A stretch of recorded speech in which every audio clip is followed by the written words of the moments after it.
Welcome to this PowerPoint presentation devoted to diversity issues in work organizations.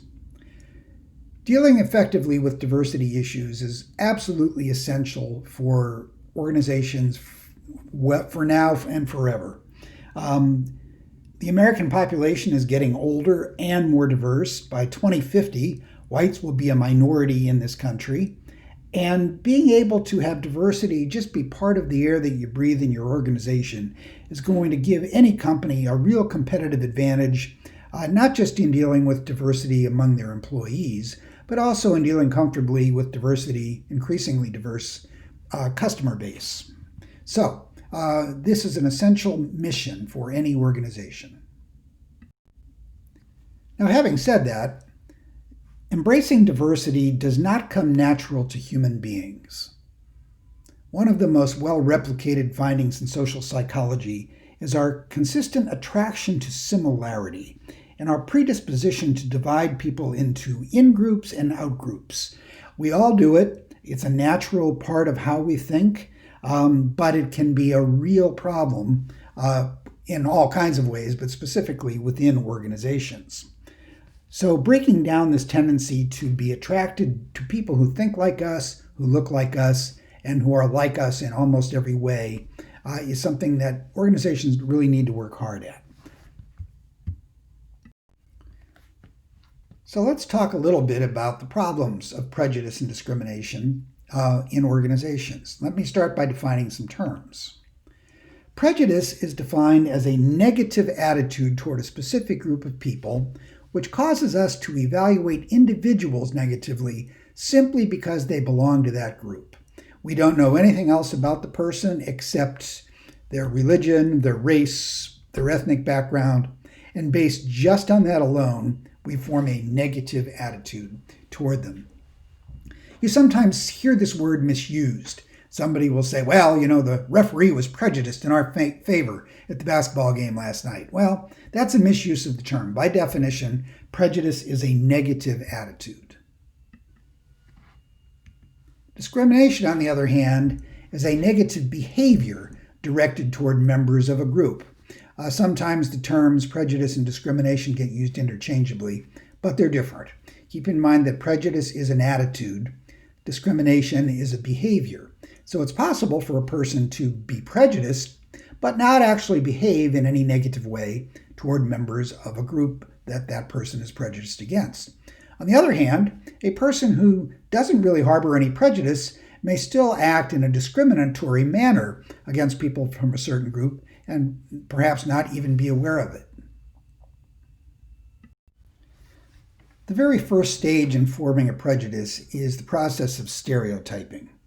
Stereotyping is a mental shortcut that we take. It's a way of making decisions about people so we can predict their behavior, but it's based on a very quick judgment. We don't know a lot about the individual, so we rely on a stereotype to figure out how that person is likely to be.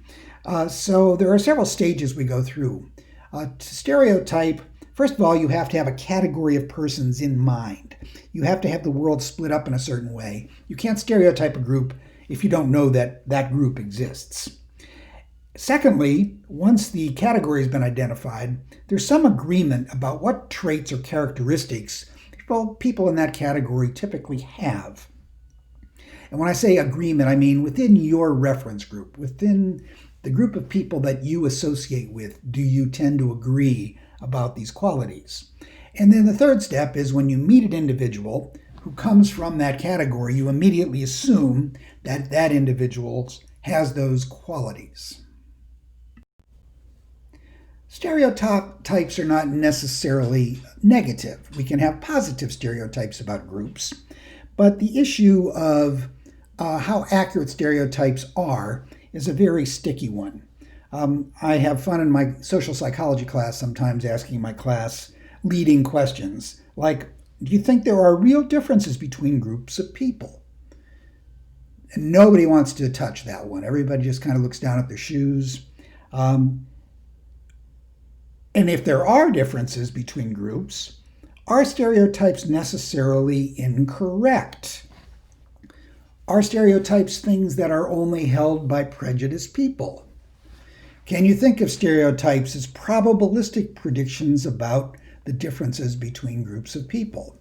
These are uncomfortable questions, and they're very difficult to answer.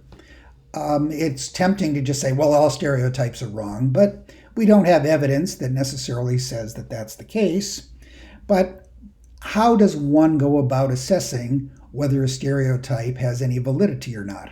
The couple of techniques that are often used are, in one case, you ask people from that very group what they think of their own group. And you don't ask just one person. You get input from a whole lot of people from that group. And if they tend to agree on certain qualities that they think about themselves, we call that an auto-stereotype. An auto-stereotype is a belief that you have about your own group, whatever that group happens to be. Well, if the auto-stereotype that the group holds about itself agrees with what's called the heterostereotype, this is the stereotype we have about other groups, then you begin to think, well, maybe there's some validity to this stereotype because what others think about these people is the same as what they think about themselves. Now, one of the problems with this is I personally have done some research that shows that our auto-stereotypes are very fragile. For example, Americans who study abroad come back with a very different auto-stereotype about Americans than they had before they went. And if the auto-stereotype can change so easily, can we really use that as the basis for determining whether a stereotype is accurate or not? Another way of doing this is to use something called convergent validity. You ask many, many different groups to make judgments about some target group, and if all of their judgments are in accord with each other, you begin to think, well, maybe there's some validity of the stereotype because all of these other groups are reaching the same conclusions. This also has problems. So right now, this is really up in the air. Most researchers probably think that there's a kernel of truth in most stereotypes, but it's a far cry from being able to use that to make predictions about the behavior of any individuals. But stereotypes are the first step in the process of prejudice. Just holding a stereotype doesn't make you a prejudiced person, but you can't be a prejudiced person if you don't at first hold stereotypes. Your textbook offers a scheme for how to think about the relationship between prejudice and discrimination among individuals. And we'll use work organizations as an example. So in the graph that you're looking at on this slide, you've got level of prejudice being low or high, and the level of discrimination being low or high. Now remember, discrimination is a behavior that's negative aimed at a group of people. Prejudice is an attitude that is negative about a group of people. Well, a person who has a low level of prejudice and a low level of discrimination is called a tolerator. This person may be aware of holding some stereotypes, but they strive to avoid discrimination. They strive to avoid having their stereotypes in any way bias the way that they behave. Now, a person can be low in prejudice and high in discrimination.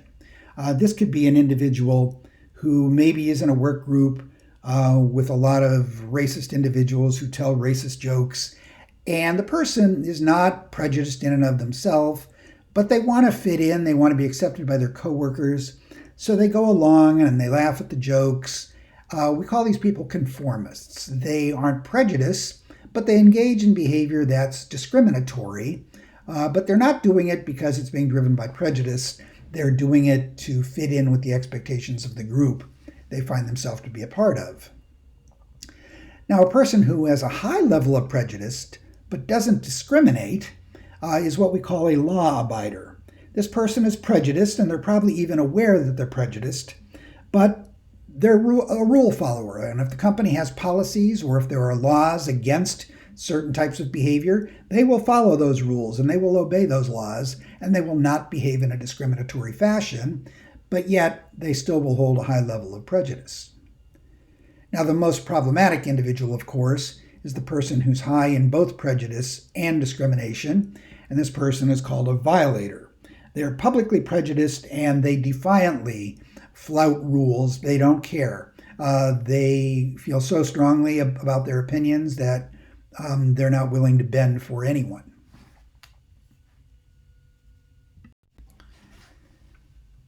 Stereotypes have real consequences, though, even when they're not being driven by prejudices. There's a very pernicious thing called stereotype threat that individuals experience when they're in a situation where they feel like their behavior may confirm the negative stereotypes that others hold about their group. There's a very interesting video attached to this module by Dr. Claude Steele, who's one of the leading experts on stereotype threat. And I strongly recommend you listen to his description of this. It's much more compelling and interesting than mine would be. But basically, people perform poorly in situations where they know that there's a stereotype about how they're supposed to behave. So women in an engineering class may underperform, or a math class. African Americans in a field that is traditionally dominated by whites may fear fulfilling these stereotypes, the negative stereotypes that others have of them. And so the existence of stereotypes can actually undermine the performance of employees and make their work life unnecessarily stressful. So check out Claude Steele's video about this and learn about stereotype threat.